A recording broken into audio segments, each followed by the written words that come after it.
It says, all right, we are live. Hello. Woo, we're live. Okay. Well, I'm opening up my Q&A, so I have it right there on the screen with me.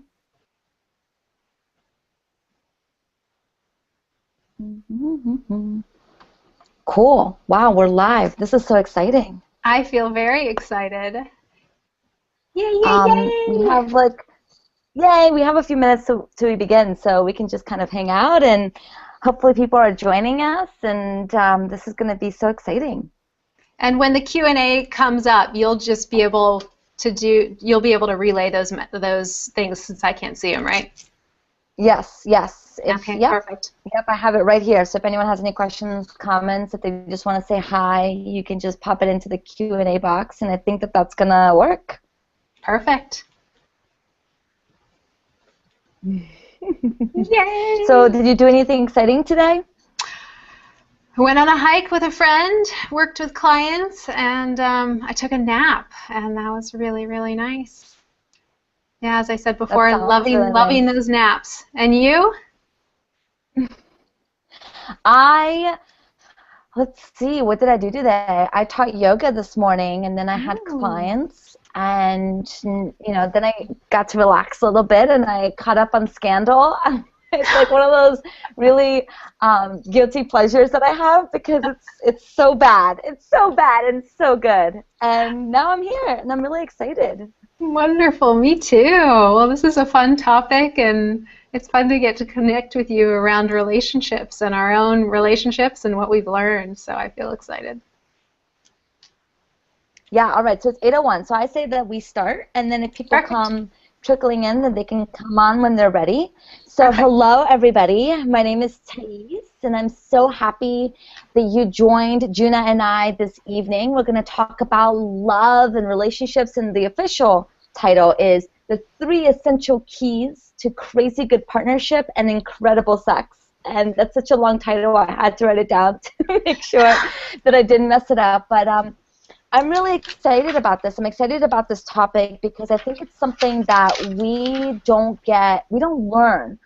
I feel like we learn about relationships through our parents, and sometimes that's a great example, and sometimes that's not a great example. And so June and I are here to kind of support you and let you know, hey, there are definitely some things that you can be doing right now that's going to elevate your ability to be committed in this relationship, have this relationship be exciting, and step up into that new level in your life, not only in relationships with your significant other, but in every single relationship. So, Juna, why don't you tell everybody a little bit about yourself? All right. Well, I am a life coach, a relationship coach, and also an intuitive.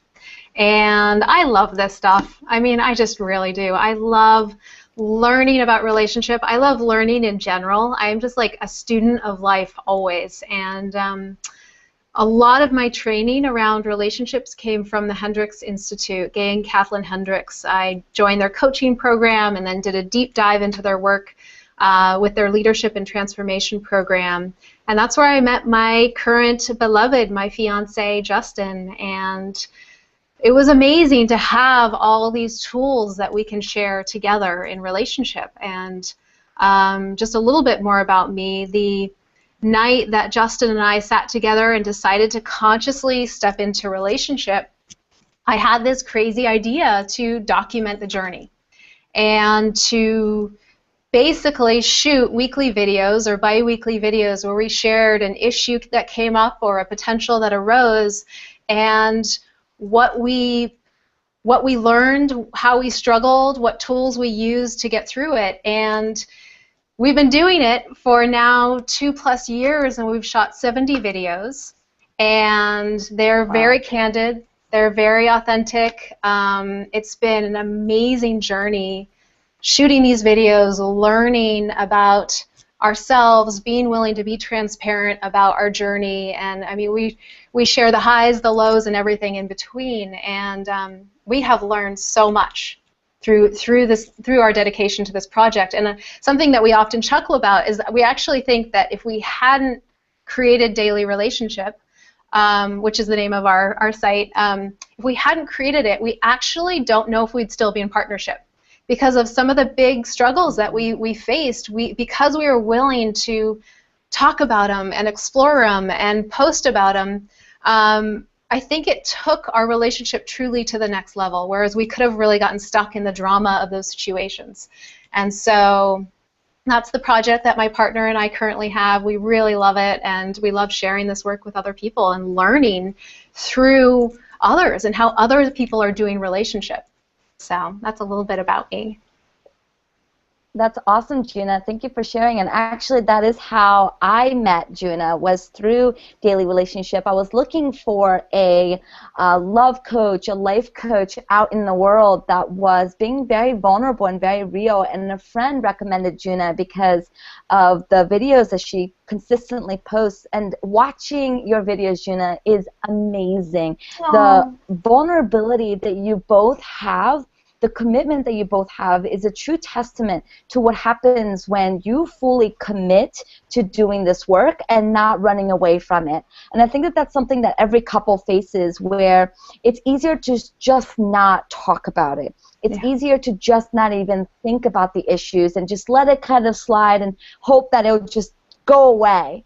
And the fact that you've committed to doing these videos, I think, is very important for your relationship, and I think for all of us, it's a model of how we need to continue to ask our partner and talk to our partner and always commit to having that conversation.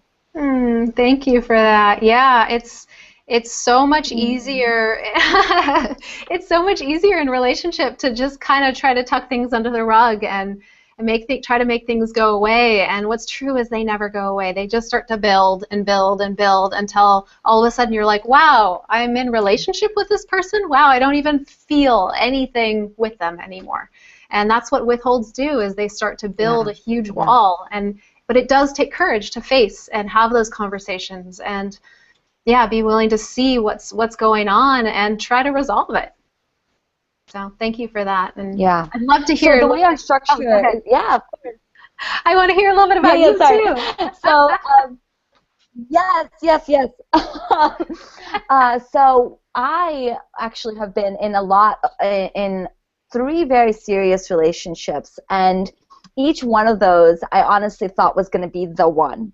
And it turned out, obviously, that it wasn't any of those 3, but the one that I'm currently with. And he lives in LA, and I live in Maryland. I live right outside of DC, and we've been together for over 18 months. So we've been doing a distance relationship for pretty much our entire relationship. And many people say, oh my gosh, that's crazy. How do you guys stay together? This can't possibly work out. And what Mark and I have come to realize is that if we can commit to communication, and if we can both commit to taking a stand for each other, then it doesn't matter if we are in a long-distance relationship or together, we're going to be able to get through this.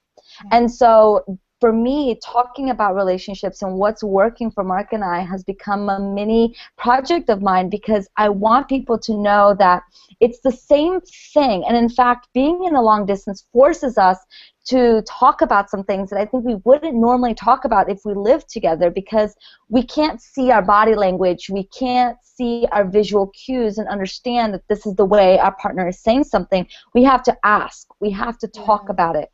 So that's what inspired me to have this webinar tonight, and that's what inspired me to connect with you, Juna, is so that we can share our knowledge, what we've learned about vulnerability and about relationships with those out in the world. And I'm a leadership life coach, so I support women in empowering every single aspect of their lives so that they can step into fuller purpose and power in their bodies and out into the world. Because I believe that every woman is a change maker and should be a change for the world, right? We don't live in a vacuum. We live in community. And so every movement that we make, everything that we say has the potential of being the change that we want to be. So the way that our structure is going to, our call is going to be structured tonight is we're going to talk about our 3 keys, and each of us are going to share our point of view about these 3 keys and how we've seen it work in our lives and our relationships and with our clients. And then we're going to go into Q&A. So if any of you guys have questions for us, you're welcome to type it into the questions, and we'll address your questions. And somewhere in between then, we're going to show you or tell you how the best way to work with us, if you're interested in taking your relationship to the next level, what that looks like. So, Juna, are you ready for this really exciting adventure tonight? I am so ready, and I just want to celebrate in this moment your energy and your vitality, and also really celebrate what you do for women. I mean, really, truly, that is just so, so beautiful, and you are the perfect person to do that because you just exude passion and power and vitality and leadership, and so I feel happy to be connected with you right now. Aw, thank you, Juna. I appreciate that. No, you're welcome. So yeah, all right. Let's dive in. Let's dive in. Okay, so I want to share with you 3 keys. We're going to share together 3 keys for you that's going to be the catalyst you need to take your relationship up a notch. Key number 1 is communication and authenticity. What does that mean? Now, we all know that communication and being authentic is important, but what does that really look like in a relationship? I've noticed that communication is not just I talk, he talks, or I talk, she talks. There's a lot that goes into a communication, and the way generally I've seen it happen is a situation arises. So something happens, someone says something, you take it in and you immediately think about why the situation is happening. You create ideas around the situation. Once you do that, the feelings arise. So thoughts actually create our feelings, not our feelings create our thoughts. I think a lot of times we think that we're feeling a certain way and that creates the thoughts that we're having, but it's actually vice versa, and it happens instantaneously. So we see something happen. Let's say our significant other doesn't take out the trash for the millionth time that we've asked him to do so. He doesn't do it. We immediately come up with the why. He's lazy. And then we feel resentful. We feel angry. We feel, oh my gosh, how dare he not listen to me? And then we react. And we yell at him, or we get upset with him, or we let him have it. So because there are phases before you react, there is a possibility of you changing the reaction. And that's all based on communication. Where the power lies is, can you recognize that this is happening? Can you recognize that there is the thought, and then there is the feeling, and then there is the reaction before you react? So let's say that you notice that he hasn't taken out the trash and you've told him a million times and he hasn't done it, and you instantly start to associate thoughts of he's lazy. The feelings arise. Before you react, can you notice that this is happening? Oh my gosh, I think that he's being lazy because I feel like he's disrespecting me. And before you say anything to him, I encourage you to look in. Be like, okay, so I'm feeling really hurt right now because I feel like he's not listening to me. And that's the core emotion that you're trying to access. Not, oh, he's stupid, oh, he forgot. Can we come to the core emotion of what you're feeling, which is, honestly, you're not feeling heard. You're not feeling validated. And therefore, he's rejecting you. Once you can come to terms with that, then you can communicate accordingly. Then you can say, hey, I'm feeling really hurt right now because I feel like you don't listen. So when you speak from that place, he's much more willing to listen. I mean, as women, we know what it's like to be naggers, and we know that our significant other does not like that nagging because we don't like that nagging. Who likes being nagged? So instead of reacting with the nagging, with the violent emotion, can you come back and notice what you're thinking, notice what you're feeling, and then act from that place? It creates a spaciousness between the action and the reaction, and that spaciousness is where authenticity comes in. That's when you can fully express yourself, and that's when your partner is going to be able to meet you. So that's what I have to say about communication and authenticity. And I think that that's a lot, because it's very, very hard for us to catch ourselves in the act of reacting. Mm-hmm. And yet, if we can commit to this, if we can commit to noticing before we react by taking a breath, taking a step back, that's when the real magic can happen. Yep, I totally agree. I love it. Well, my 2 cents on communication, well, I have more than 2 cents. This is a huge, this is such a huge topic for me, and something that I feel so passionate about, especially authenticity and the power of committing to showing up authentically in our life with ourselves and in relationship with another. It's huge. And so what I would say is that communicating consciously begins on the inside. It begins by being willing to, just as you said, presence what's here, without the drama or without the onslaught of emotions, but to truly just get real with what's here. And so my journey has kind of been a long journey, and you could ask any of my previous partners. My communication skills and also my ability to be authentic in my relationships was needing some work. I had a much larger commitment to getting love and approval and attention. Approval was a huge one, than I did to truly being willing to show up real. And so several years ago, I made the commitment to show up fully authentically in all areas of my life. And that meant getting real with myself about what I was actually feeling, what's actually true for myself. And there's this way that it can be really easy to hide certain things from ourselves, certain things we don't want to see. And that plays out in how we show up in relationship and how we communicate. Because if there's certain things I'm hiding from myself, of course I'm going to be hiding them from my partner.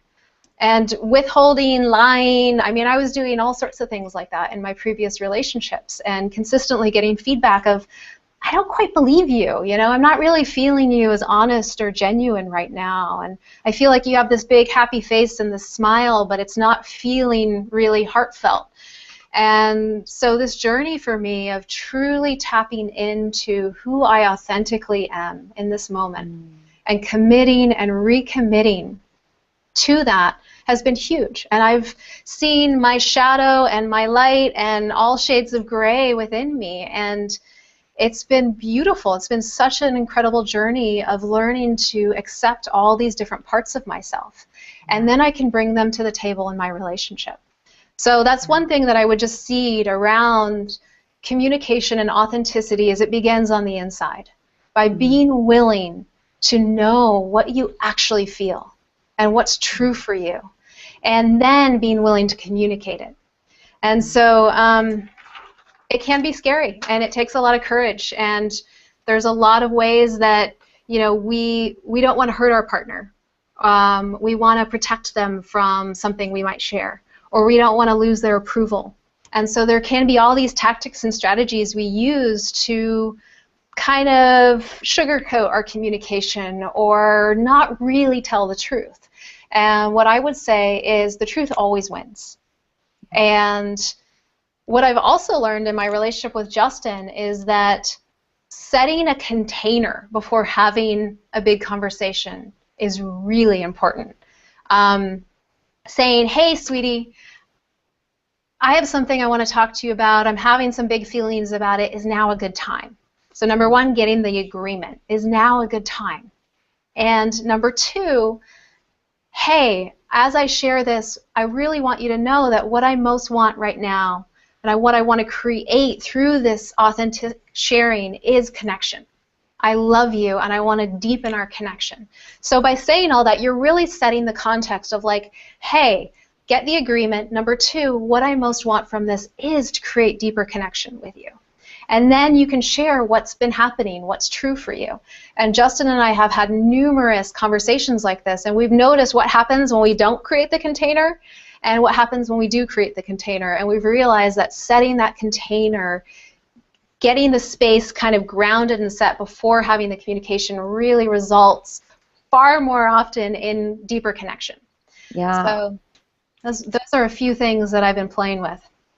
I love that. And I agree that unless you make it safe for the other partner and you make it safe by holding that container, there's going to be a lot of defensiveness. Yeah. There's going to be a lot of you attacking me, I'm attacking you, and nothing results from that because we have closed ourselves off to communication. And that's why having that safe container is so important. So I love that, Juna. I really do. And one thing that I've thought of when you were talking was that it's really true that so often we think troubles with our relationship has to do with the other person, when in fact it has to do completely with ourselves. Yeah. Our partnership forces us to see ourselves and see ourselves for our ugly, messy, yucky way. And we get scared by that. And so because that becomes very overwhelming, instead of looking within, we want to displace that fear, that anger, by blaming it on our significant other. And that's when a lot of miscommunication occurs. That's when a lot of resentment occurs, is we're blaming our significant other for something that we are pushing away from ourselves. And I noticed that the more you can embrace yourself, just like what you said, Juna, the more that we can accept all of who we are and be fully present with ourselves, the less we find fault in our significant other. The less we find a reason to blame that person, the less we find ourselves having to attack the other person, because all of the reasons why we're attacking the other persons are just reasons why we have pushed ourselves away. And that's a pretty big topic. I've worked with my clients for months and months and months on this because it's huge. It's like mind-boggling. It's like so hard to encompass all of what that means in just like a 2-minute talk. But the fundamental aspect of it is, if you start to notice your partner rubbing you the wrong way, if you start to notice that something that he or she are doing is irritating you, look to see where you may be pushing yourself away, where you may be not allowing yourself to be all of who you are. Yeah.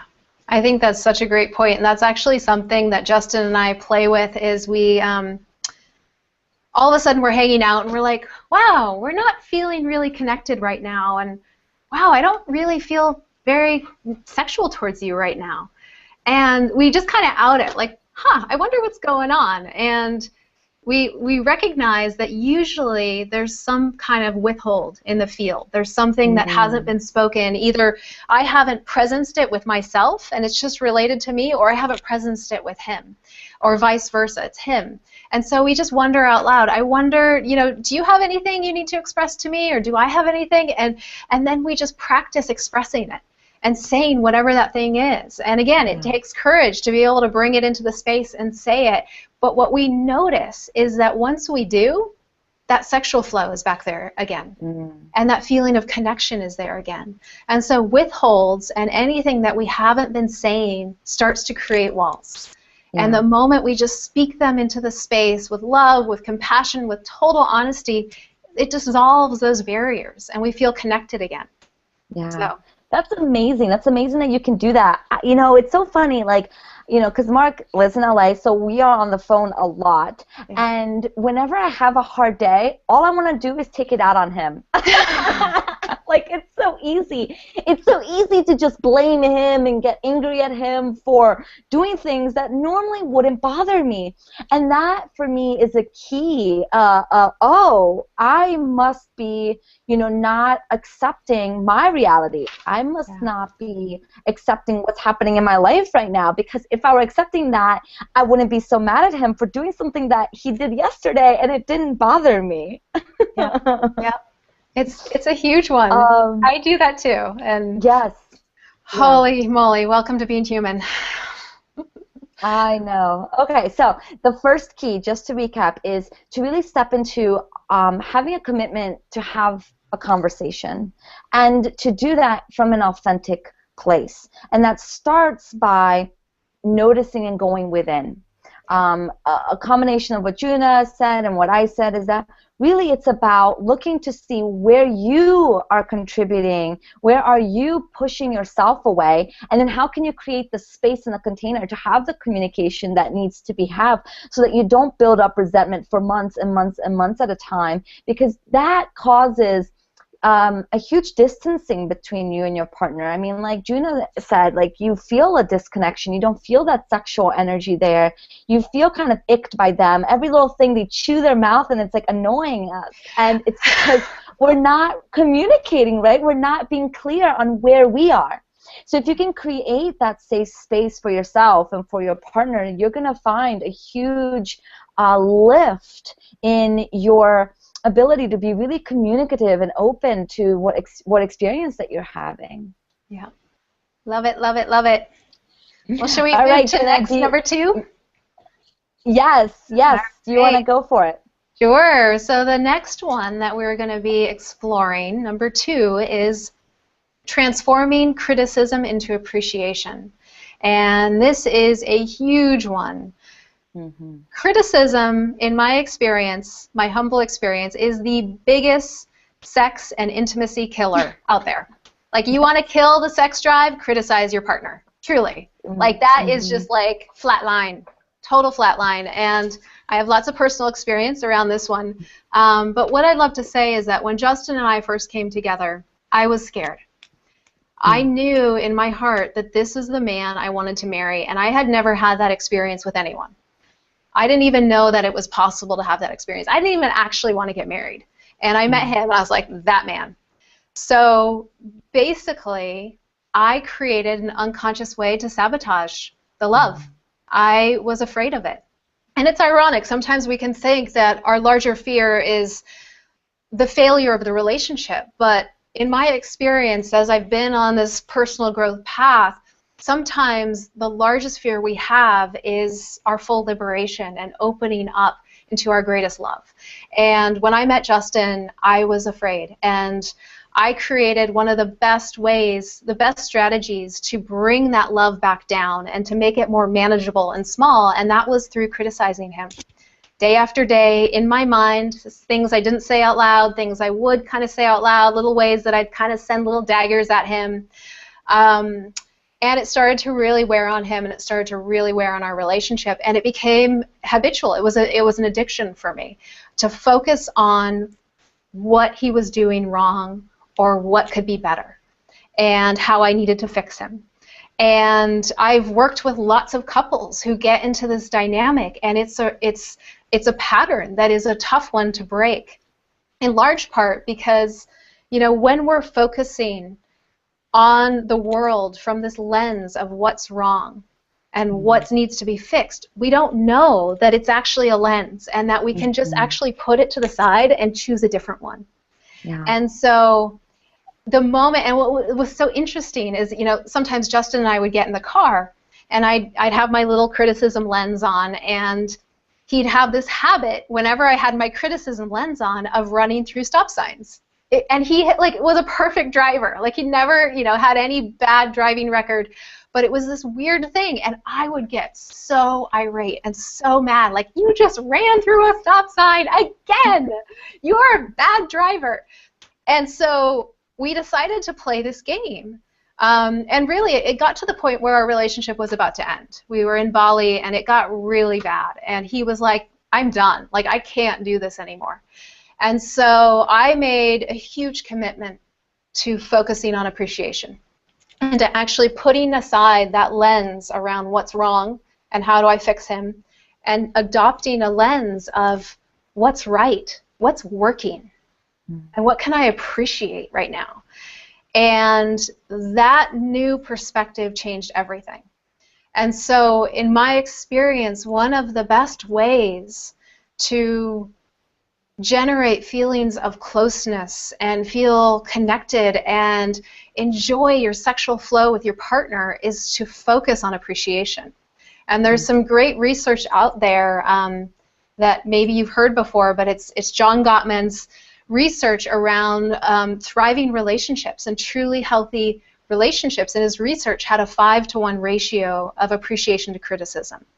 And so I think about that almost every day. Mm. Anytime my brain goes to just focus on what's wrong and how, Justin didn't do the dishes last night, but I made this amazing dinner.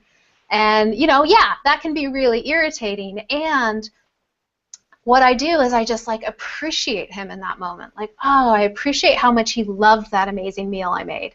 And then what's interesting, like this actually happened the other day. I just started appreciating him. I walk in the kitchen and he's cleaning the whole kitchen without me saying Wow. anything. And so I was like, wow, there's really something to this. Because when we appreciate something, we support it in growing. Whereas if our attention is focused on what's not working, we're actually unconsciously requiring more of that. Yes. Mm-hmm. I So, love that because that's so true. So true. And it's so funny. It's psychological that if you notice a habit of somebody, let's say that you're a boss and you notice that Bob is late to work one day, and oh my gosh, Bob is late. You now are going to start to look to see every time Bob is late. yeah. Even though he's never been late before, even though he's the most timely person on the team, anytime he is even a minute late, it's going to verify in your mind that, yes, Bob is a late person. And we do that all the time. We actually look for ways that people's behavior validates our idea of that person. So if you look at your significant other as he never takes out the trash, he's lazy, you're going to look for proof that that's what he does. Even if he takes out the trash 9 times out of 10, the one time he doesn't, you're going to be like, oh, see, I knew that he was lazy.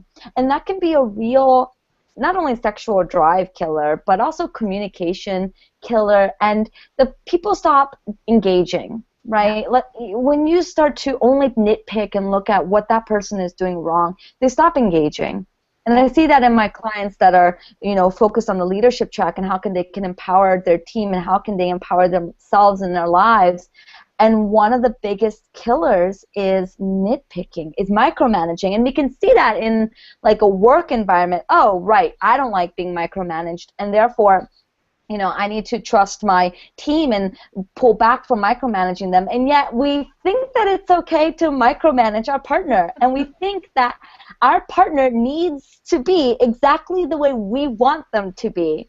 Yeah. And that is so funny because in the beginning of a relationship, all of our partner's quirks, like let's say that in the beginning of a relationship, Justin ran stop signs. You thought that was cute. You're like, oh my God, you're such a badass. That's so cute because you're such a good driver. Like, that's so funny that you do this, like, one thing.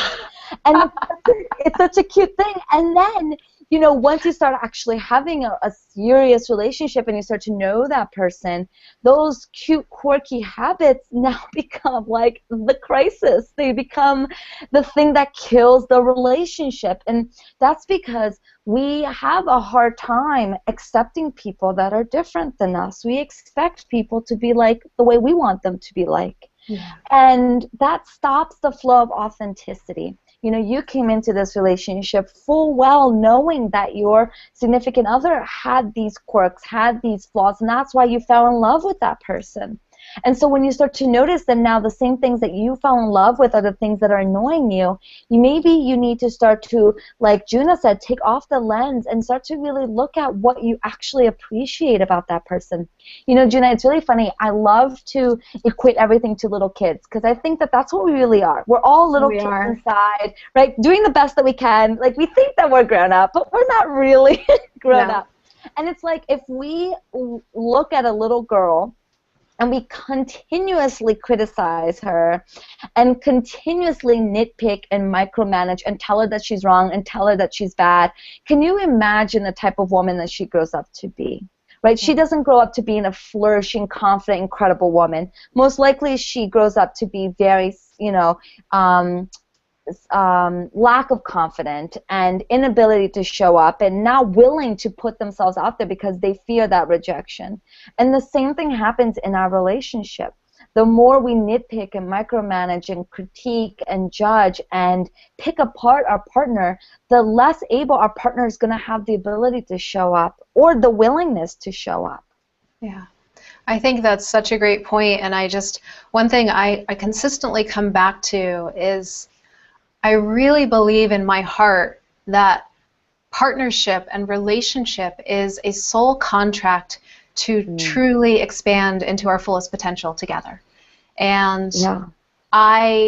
in my experience, a lot of times relationships become the opposite. It becomes like, how can I squash your aliveness and you squash my aliveness? And I really want to see that changed. I really want people to enter partnership, and this is, what I want, but I want people to enter partnership from this, having this kind of soul agreement to truly support each other in their greatest expansion. And that does start with appreciation and focusing and reorienting towards appreciation always. And it's a huge one, and it's addictive to do the criticism and the blame game. And the other thing I play with a lot is like how to offer feedback without that air of criticism. And so that's another one that's really important, because sometimes we see things that are important to offer our partner, but how can you do it not from feeling like you're in drama, but you're really in a deep place of presence and feeling this deep love for your partner and offer them that feedback. And so that's another thing we play with often in our relationship, that dance between, because it kind of can be a fine line between criticism and feedback, and so that's a big one. Yeah, yeah, and I often find that we communicate to our partner the way we communicate to ourselves. Yeah. We somehow lose this sense of respect, where we would never really talk to people the way we talk to ourselves and the way we talk to our significant other. And I find myself saying things to Mark, and I'm like, oh my gosh, baby, I'm so sorry. Like, that's actually kind of a rude thing to say. And how dare I speak to you in this capacity when we're both doing the best that we can? Yeah. So how can I take a step back? And I apologize, and I say, let's start this again, because, yes, there are definitely areas that he can improve, and there's areas that I can improve, and I certainly hope that he has the confidence in being able to tell me what areas I can improve, because I want to be the best person that I can be. And it's important to, when I give feedback and when he gives me feedback, to really give it from a place of love, from a place of wholeness. And I think that comes back to holding that space and being able to say, hey, let's have this conversation because I love you and I'm feeling disconnected and I want to reconnect. I want to have incredible sex, and I know that that's only going to happen if we can actually be in sync with each other and share from a deeper place. Yeah. So I think that that's really, really awesome. I think that all of this can be applied in the easiest ways of just being committed to doing it and being present to ourselves as we commit to doing it. And our partner is going to notice that. Our partner is going to be, they're going to be able to meet us halfway if we can first meet ourselves halfway. Yeah. I love it. I love it. All right, so let's go to tip numero 3, which is drop ego. And that sounds really like, what does that even mean? And it can sound really easy. Oh, yeah, sure, drop ego. And the first thing that I actually think of when I think drop ego, I think of the quote. It goes something along, would you rather be in partnership, would you rather be in love, or would you rather be right? And that's true. That's exactly what dropping ego is really recognizing that you can either win this argument, you can beat the other person down and prove yourself, or you can commit to seeing the other person for who they are, that they are doing the best that they can, and engaging in an equal conversation, where you both are committed to talking about the tougher things. And, our ego, in A Course in Miracles, it talks a lot about how the ego is pretty much the opposite of love. So the ego, in many psychological schools of thought, is our ability to determine who we are. It's our identity. It's who we take ourselves to be. And we take ourselves to be a very important person in our lives and in the world. We take ourselves to be a daughter, a wife, a mother, a coworker of any capacity. And we take this identity very hard, because if we don't have this identity, then who are we? We kind of feel lost without this identity. And yet, when we go deeper into a spiritual practice and we can tap into our heart space, we notice that When we continually ask ourselves, who am I? Who am I? The layers kind of drop away. We realize I'm not just a mother. I'm not just a wife. There's something deeper within me that is more than all of this and is all of this. So what can that be? And then when I continuously go into this meditation where I ask myself, who am I? Who am I? I come back to this feeling, Juna, in my heart of, yes, I'm this. I'm this love that can accept all. This love that's not threatened by anything. I equate this to moments where you're seeing the sunrise for like the first time, or seeing the sunset in this beautiful view, and you kind of have your breath taken away of this beauty, and for like a split second your mind's not talking, you're not critiquing or pinpointing or making any sort of observation, you're just being. And in that place of being, everything is okay, because everything is just an expression of that love.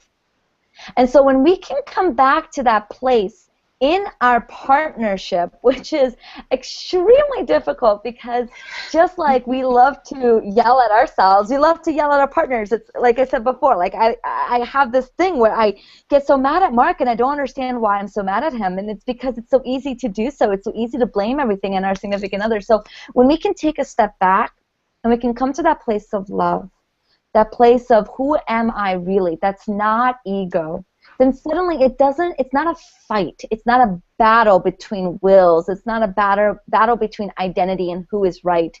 It's how can we come into a place of love in this situation, in this obstacle. And it's not really an arbitrary thing as much of a purposeful intention to come back to that place. And when we can do that, we see the other person in a different way. And we start to be able to have the conversation together with a common goal than each other and fighting the purpose, thinking that we have to prove ourselves and we have to be right in order to win, in order to be the better person in this relationship. Yeah, I love all that. I feel like you described it so well, and I actually haven't read The Course in Miracles yet, and so that's been a huge goal of mine. And yeah, absolutely. And I feel like I've been on a big journey around this ego thing, and it kind of started with not feeling like I had value in this world and not feeling lovable.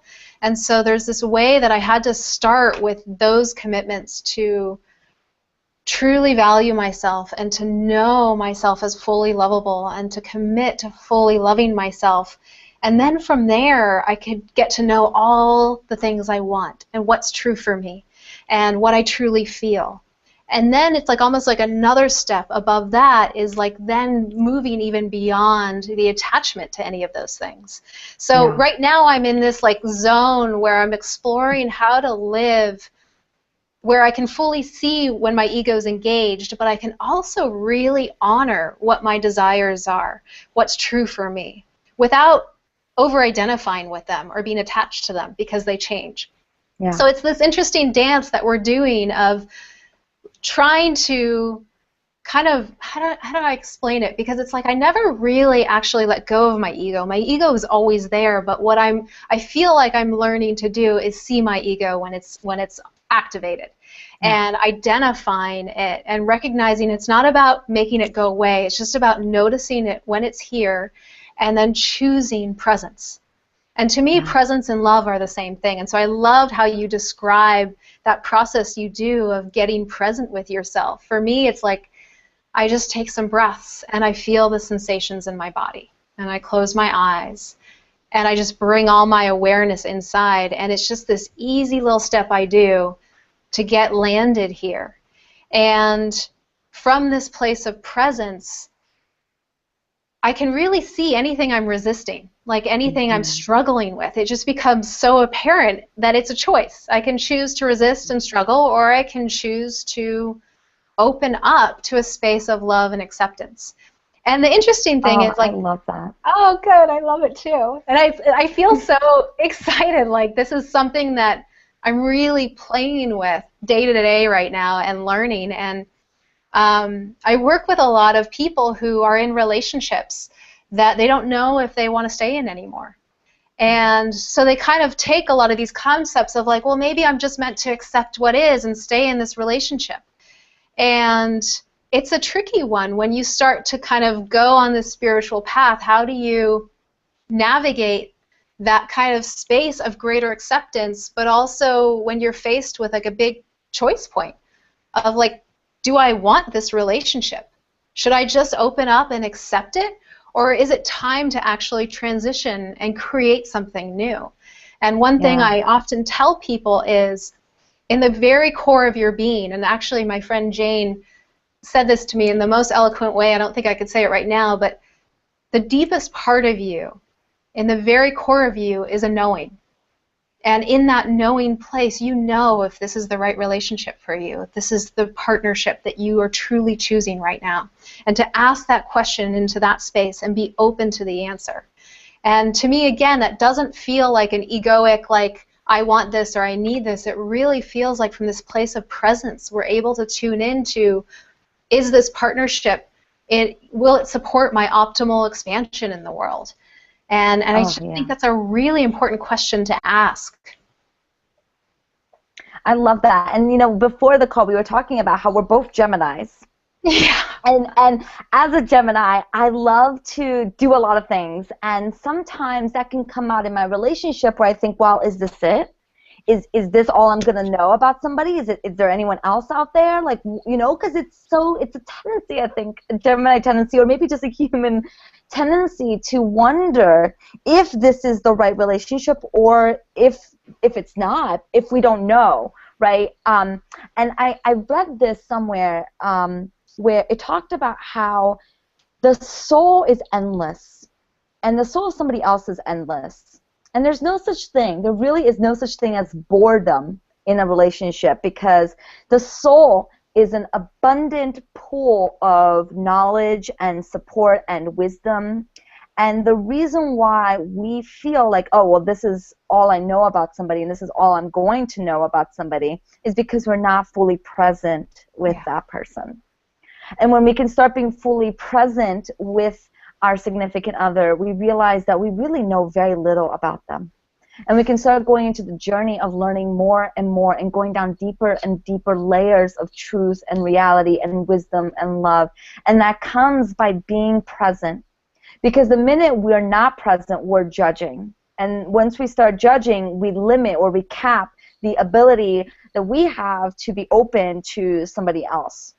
Yeah. And so I really think that dropping ego is so hard. It's such a, and it doesn't, like Juna said, it doesn't mean we don't have ego, because there is a healthy amount of ego that we need in order to live this life. I mean, what would it be like if you go to work tomorrow and say, well, you know, my ego says that I'm this title, and I decide that that's not the title I want in my life anymore. I mean, it's not the way we can function in our society. So there is a certain amount of ego that we need. It's just a matter of knowing if that's what's running our life, if that's not what's running our life, and that comes by getting present. So thank you, Juna. That was beautiful. I love that so much, and it's so amazing at how we are constantly learning this ourselves. Always. You know, like I support my clients as a leadership life coach and up-leveling their lives, and I also tell them I'm learning this too, because there's always another layer. As a yoga teacher, I know that when you get into a pose, that's not it. That's not the full extension of that pose. There's so many more steps that you can take. And sure, my pose can be more advanced than your pose, and yet I'm experiencing something very similar. And I'm also going through my own journey of unfolding. And my relationship with Mark has been, for me, such a keystone way for me to learn about myself. And that's why I always encourage people to not be afraid to get into a relationship. You know, so many times we get scared of being in a relationship because we know that this stuff comes up, and yet that's the reason why we're in a relationship, is to have this stuff come up and be able to do it from a place of complete and utter love and presence. Now, before we go on, because I'm looking at the time, and I want to let you guys know that you just received an email, an automated email. I'm not like magical. I didn't do it like while I was talking, but you guys all received an email offering our time for you because we know that no relationship is the same, and we don't want to give you any sort of advice that may not be applicable to you. And what I mean by that is there may be things that you need to hear or you need support on that our call didn't cover today. There may be something that you need a deeper love and support in that we just didn't talk about, and we want to be of service to you. So we're offering you a 30-minute call with both of us. So it's going to be a double dose of love, which I love. I love that.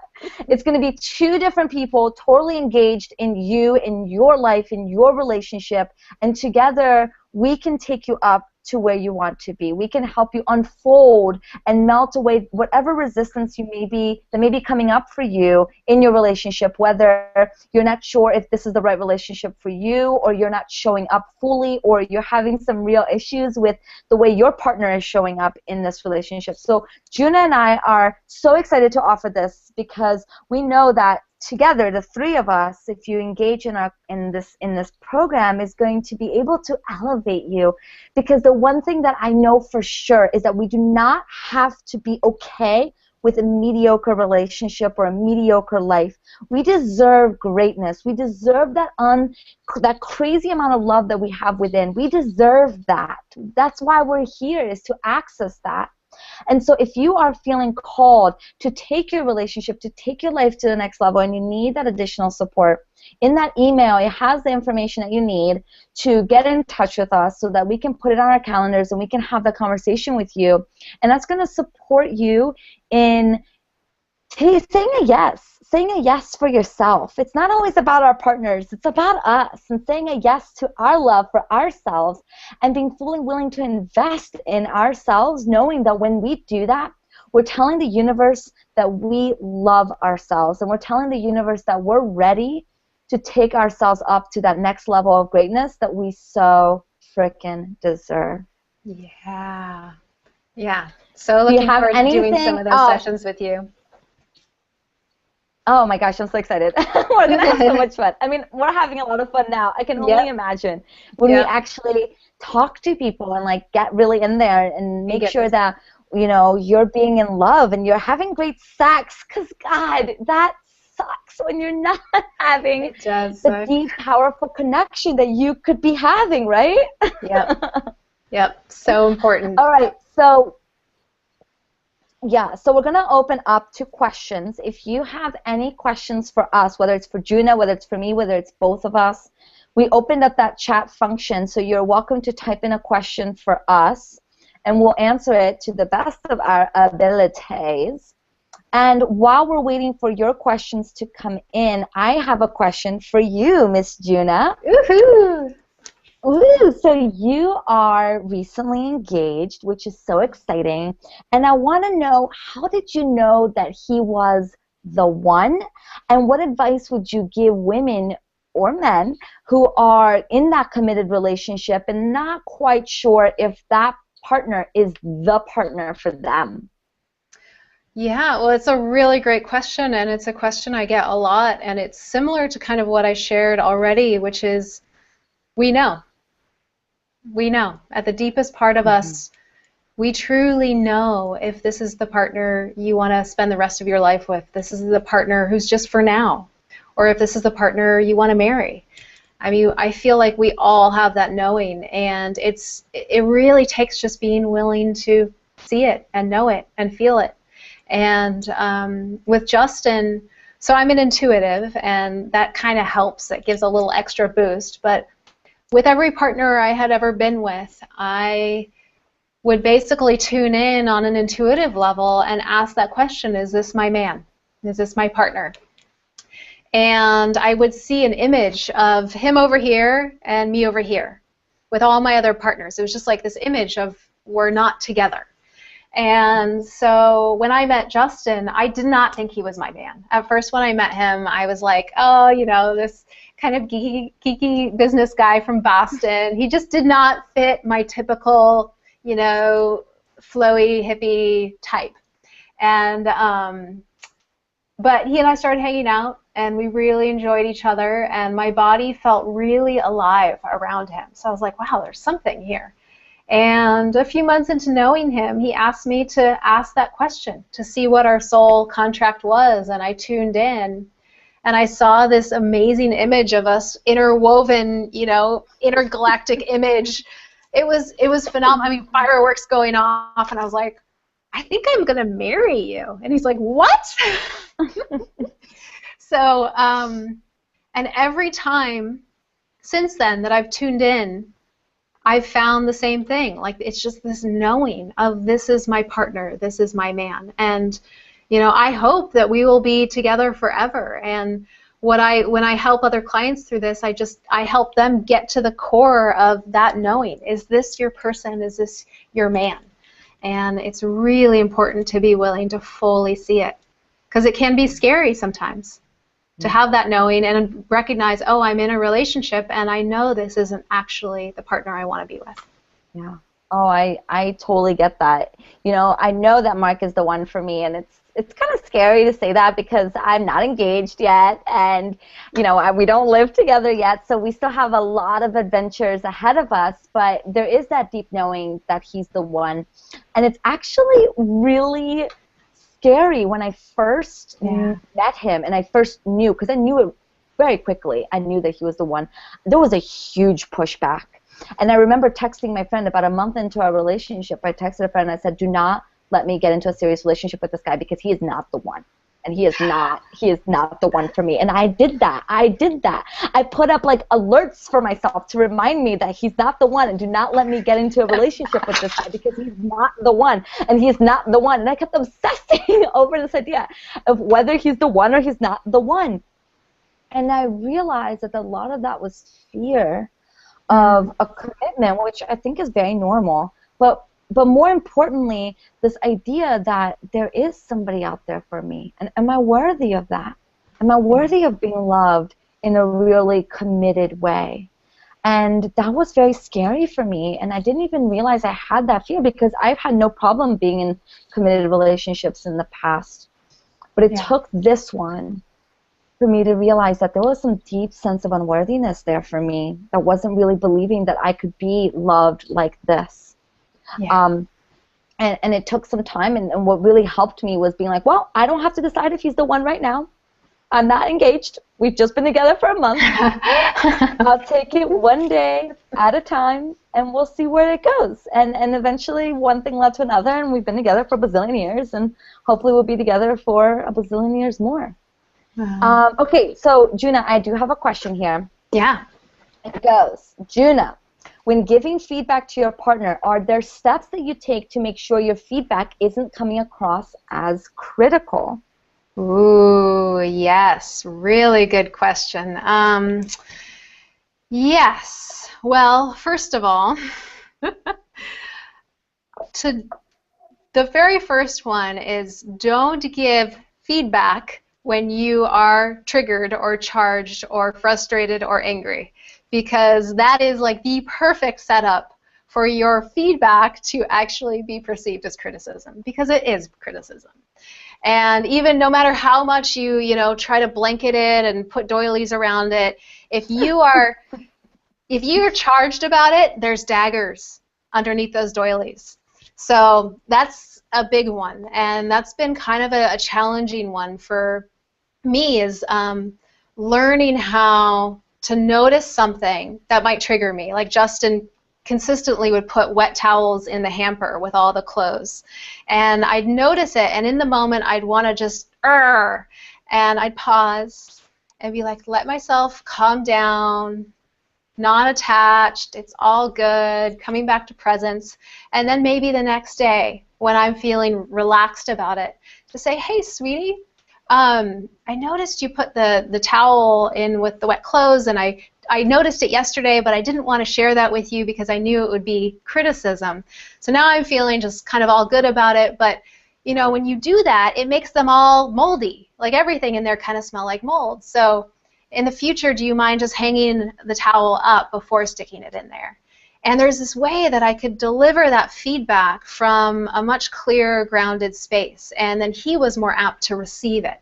Whereas when there's daggers embedded in it, we're only going to meet resistance. Yeah. And so, number one is giving it a little time before the delivering the feedback so that the system has calmed down. You've come back to this place of realizing that the world's not going to end with whatever's just happened. And number two, being really authentic too, saying, oh, hey, I felt this and I'm feeling that, and without blame or anything like that. And really also offering it in such a way that's going to support both of you, like saying something in such a way that's going to actually support the relationship or the house or things in being better, and focusing on that perspective as opposed to just focusing on what's wrong. Yeah, I love that. If you have any tips around that too?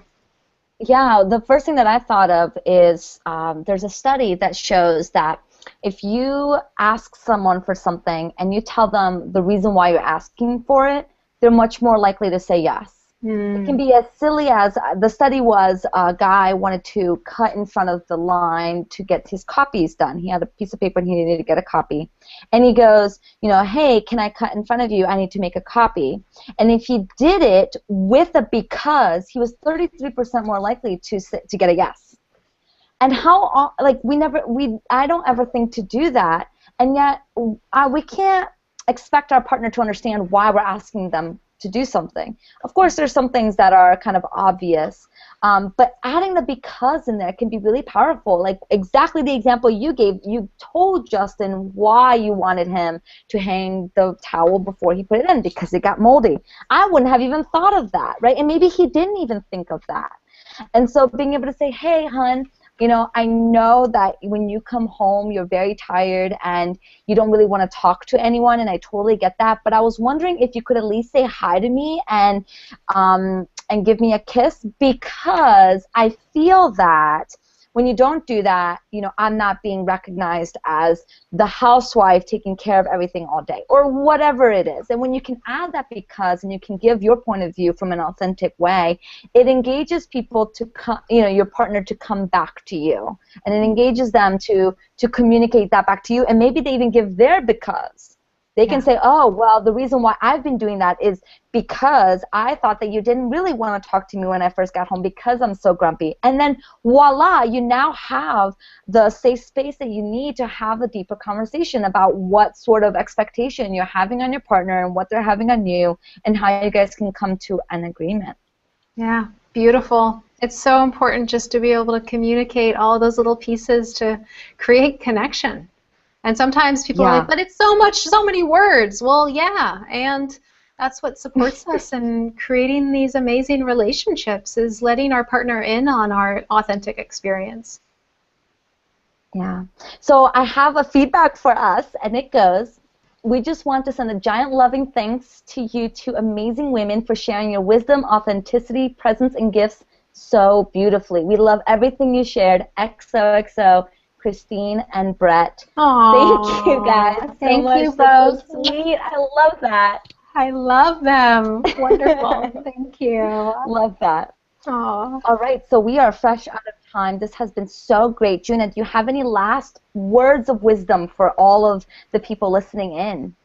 Yeah, I'd say that the last thing that I'd want to say is to really create a good relationship, be willing to get real. Be willing to get real first and foremost with yourself, and be willing to get real with your partner. And if they don't accept you for who you are, then that's not meant to be your partner anyway. Yeah. You want someone who fully sees you, celebrates you, and wants to support you in your greatest expansion, and you do the same for them. And it does take consistent communication, being willing to be authentic, have those challenging conversations that take a lot of courage to say sometimes, and do it day by day, every day. And that's what really creates, I feel like, an incredible relationship, is our willingness to be fully real and authentic. I love that. I love that so much. That hits really deep, because that's so powerful and so true. And I just encourage all of you that are listening in right now to take this commitment and take the next step. The action item that Juna and I both have for you today is to have the scary conversation. So if there's any part of you that has been holding back from saying something, say it. Take the tools that we taught you today, the container of safe space, the presence, the dropping of the ego, the willingness to commit and to show up, and have the scary conversation. Just do it. Just say to your partner, hun, I need to talk to you. Are you open to receiving right now? And just do it, because one, you're going to feel so much better, right? How many months have you been harboring this stuff that you just want to say it? Just say it now and you'll feel so liberated. And two, do this for yourself, because when we're afraid of communicating out there, we're telling the world that we're not worthy of being heard, and you are so worthy of being heard and showing up and having that crazy, beautiful, amazing relationship that you were born to have. So that's our action item for you, is to have that big, scary conversation. And you'll find that it's not actually that scary. And it becomes easier once you take that step. The first one is always the hardest one. But once you can keep doing that, being authentic and stepping into that place of communication is going to be so much easier. And then it becomes second nature. And, you know, you'll hit some bumps in the road. But, hey, what's a relationship without some bumps and without the ability to heal and to learn more about yourself? Totally agree. Yeah. Totally. All right. Well, I hope you guys take up on our offer. It's available only if you sign up tonight. Yeah. We would love to talk to you. Again, it's a 30-minute session with us. The information that you need is in your email as we speak. It's only available for tonight. The opportunity to work with us is only available tonight, and we'll schedule a time with you that works. We love you. I love you. I know Juna loves you. I love you, Juna. I love you too. You're able to do this. Yeah, Yay. such a pleasure to get to do this with you, and I just so love your passion and your energy and how much you really, I feel your heart and how much you care and are so in love with this kind of work. So fun to get to play with you here. Yeah. Oh, yes. Oh, and guys, if you don't know about Juna's videos, go check them out on YouTube. They are amazing. It's Daily Relationship, and you will see so many videos of her having authentic conversations with her man, and it's an example of what an authentic conversation can look like. And so if you don't know how to take that big, scary action, that communication, go watch one of her videos or 10 of her videos, as I did earlier today. That's wonderful. I love it. Soak in the love. Soak in the love, because we deserve love. We really, really do. Well, blessings to all of you. Thank you so much for showing up and sending my love. Love you all. Have a great night.